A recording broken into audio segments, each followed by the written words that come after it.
Hello hello hello good morning ആരോ. Good morning. എനിക്ക് break ടൈമിൽ ബോറടിച്ചപ്പോൾ നിന്നെ വിളിക്കാമെന്ന് വിചാരിച്ചു. ഈ സമയത്ത് നീ മാത്രമല്ലേ ഫ്രീ ആയിട്ടുണ്ടാവുള്ളൂ, മോർണിംഗ് പേഴ്സൺ.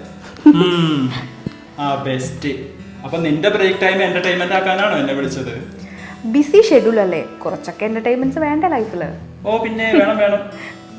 ഓക്കെ, രാവിലെ തന്നെ എന്താ പരിപാടി? ഞാൻ ബ്രേക്ക്ഫാസ്റ്റ് കുറച്ച് കളറാക്കാൻ വേണ്ടി മാംഗോ സാഗും ഉണ്ടാക്കാൻ പോണു. ഇന്ന് വൈകി ലോഗിൻ ചെയ്താൽ മതി. വാട്സപ്പ് ചെയ്യാ topic. Okay okay, wow, that's great. എല്ലാ പണിയും നീ ഒറ്റയ്ക്കാണോ ചെയ്യണത്? എടാ, നിനക്ക് ഒറ്റയ്ക്ക് ജീവിച്ച് ബോറടിക്കുന്നില്ലേ?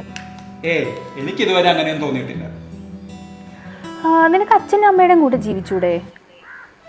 എന്തിന്? അവര് ഹാപ്പിയാണ്, ഞാനും ഹാപ്പിയാണ്, പിന്നെ ആർക്കാ പ്രശ്നം? കഴിഞ്ഞ ആഴ്ചയാണ് ഞങ്ങൾ ശ്രീലങ്കയിൽ പോയിട്ട് വന്നത്.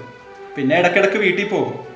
ഇപ്പം അവർക്ക് ഇഷ്ടമുള്ള സ്ഥലത്തൊക്കെ പോകാം, ഇഷ്ടമുള്ള ഫുഡൊക്കെ കഴിക്കാം, ഫ്രണ്ട്സിനെയും റിലേറ്റീവ്സിനെയൊക്കെ വിസിറ്റ് ചെയ്യാം, ഇൻവൈറ്റ് ചെയ്യാം. It's cool. ഇതെൻ്റെ ചോയ്സാണ് നിഷ.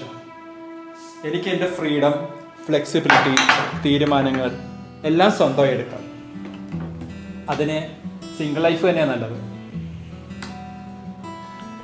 കമ്മിറ്റ്മെന്റ് പേടിയാണോ നിനക്ക്? വളരെ കമ്മിറ്റഡ് ആയിട്ട് ജീവിക്കുന്ന അച്ഛനും അമ്മയ്ക്കും ഒപ്പമാണ് ഞാൻ വളർന്നത്. പരസ്പരം ഒത്തിരി സ്നേഹവും ബഹുമാനവും ഉള്ളവർ. Such A beautiful couple.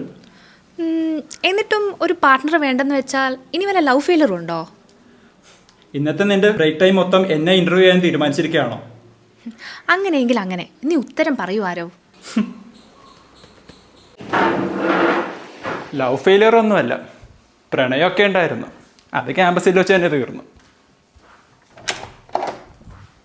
അതൊന്നുമല്ല, കരിയർ സെറ്റായി, വീട് വാങ്ങി. അതിനിടയിൽ എനിക്ക് ഇങ്ങനെ ജീവിക്കുന്നതാണ് ഇഷ്ടമായത്. അത്രേ ഉള്ളൂ. നീ ഒരു മിസ്ജോയിനിസ്റ്റ് ആണോ? അത്രയും സ്നേഹത്തിലും സന്തോഷത്തിലും ജീവിക്കുന്ന അച്ഛനും അമ്മയോടെ ഞാൻ എങ്ങനെ ഒരു മിസ്ജോയിനിസ്റ്റ് ആവും? I truly respect institution of marriage. ഇതല്ല ഒരു ചോയ്സ് അല്ല നിഷ. ഞാനൊരു ഹാപ്പി സിംഗിൾ അല്ലെങ്കിൽ ഒരു ബാച്ചിലർ ആയിട്ട് ജീവിക്കാൻ ആഗ്രഹിക്കുന്നു. That's it. So simple.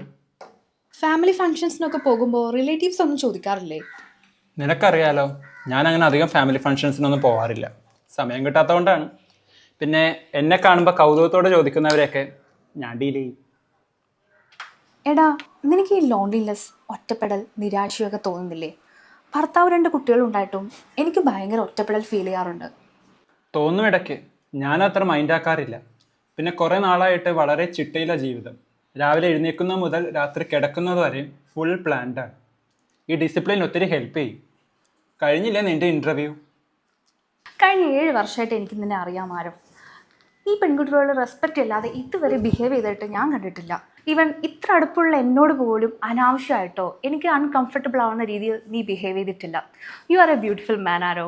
അത്രയ്ക്കൊന്നും ഇതുവരെ ഞാൻ ചിന്തിച്ചിട്ടില്ല. പൊതുവെ എല്ലാവരോടും സ്നേഹവും കരുതലും ബഹുമാനവും തോന്നാറുണ്ട്. ഏതായാലും നീ പറഞ്ഞത് കേട്ടപ്പോൾ ഒത്തിരി സന്തോഷം തോന്നി. സത്യം ആരോ, ഒരു നല്ല വ്യക്തിയായി ജീവിക്കുക എന്നത് തന്നെയാണ് ഏറ്റവും ഇമ്പോർട്ടൻറ്റ്. ഡാ, നീ ഇപ്പോൾ മൾട്ടി ടാസ്കിങ് ആണല്ലേ? നിങ്ങളെപ്പോലെ ഞങ്ങൾ പറഞ്ഞിറക്കാറില്ല എന്ന് മാത്രമേ ഉള്ളൂ. ആരോ, നിനക്ക് കുട്ടികളൊന്നും വേണ്ടേ? നീ ഇത് വിട്ടില്ലേ? അറിയാനുള്ളൊരു ക്യൂരിയോസിറ്റി. കുട്ടികളെ എനിക്ക് വളരെ ഇഷ്ടമാണ് നിഷ. ഞാൻ 2 കുട്ടികളെ അഡോപ്റ്റ് ചെയ്യാൻ പോവുകയാണ്. 140 കോടി ജനങ്ങളുള്ള ഈ ദേശത്ത് ഈ കുട്ടികളൊക്കെ ആരെങ്കിലും അഡോപ്റ്റ് ചെയ്തിരുന്നെങ്കിൽ ഓർഫൻസ് എന്ന പേരില്ലാതെ അവർക്ക് ഈ സമൂഹത്തിൽ ജീവിക്കാമായിരുന്നു. അച്ഛനും അമ്മയായി ഞാൻ ഈ വിഷയം സംസാരിച്ചു. അവരും ഓക്കെ. ആരോ, എനിക്ക് പറയാൻ വാക്കുകൾ കിട്ടുന്നില്ല. ജീവിതം ഇത്ര ഭംഗിയായി ജീവിക്കാൻ പറ്റുമല്ലേ? നമ്മൾ ചിന്തിക്കുന്ന പോലെ നമ്മൾ ജീവിക്കുന്നു, അത്രേ ഉള്ളൂ. നിഷ, അമ്മ വിളിക്കുന്നുണ്ട്. ഞാനേ നിന്നെ പിന്നെ വിളിക്കാം. വിഷ്ണുവിനെയും മോനെയൊക്കെ അന്വേഷിച്ചെന്ന് പറഞ്ഞേക്കേ. Okay, bye bye. ശരിടാ, സമയം കിട്ടുമ്പോൾ വിളിച്ചിട്ട് വീട്ടിലോട്ട് വായോ. Okay, bye. എന്താ അമ്മ, കാലത്ത് തന്നെ വിളിച്ചല്ലോ, എന്തോ കാര്യമുണ്ടല്ലോ? അത് നിന്റെ വീക്കെൻഡ് പ്ലാൻ അറിയാൻ വേണ്ടി വിളിച്ചതാ. എന്ത് പ്ലാൻ? ഞാൻ ബാംഗ്ലൂർ പോയാ.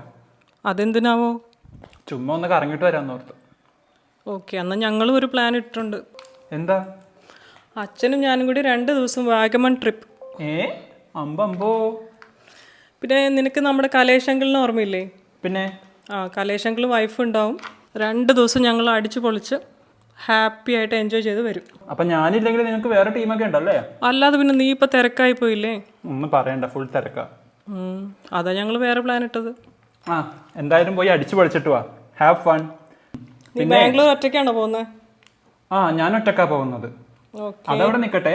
പിന്നെ ടാബ്ലറ്റ്സ് എടുക്കാൻ മറക്കണ്ട. ടൂറാണെന്ന് കരുതി അടിച്ചു പൊളിക്കാൻ നിൽക്കുമ്പോൾ മരുന്ന് കഴിക്കാണ്ടിരിക്കരുത്. അതേടാ, ഞങ്ങള് വയസ്സാണെന്ന് നീ ഇങ്ങനെ അറിയിക്കണം ഇടയ്ക്കിടയ്ക്ക്.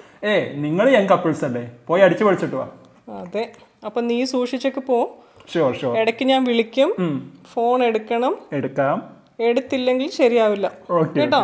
തിരക്കാണെന്ന് പറഞ്ഞ് ഫോൺ എടുക്കാതിരിക്കരുത്. ഇല്ല, ഞാൻ എടുത്തിരിക്കും. ഓക്കെ ഓക്കെ, എന്നാ bye bye. Bye bye. Love you. Love you too. Take care. Okay.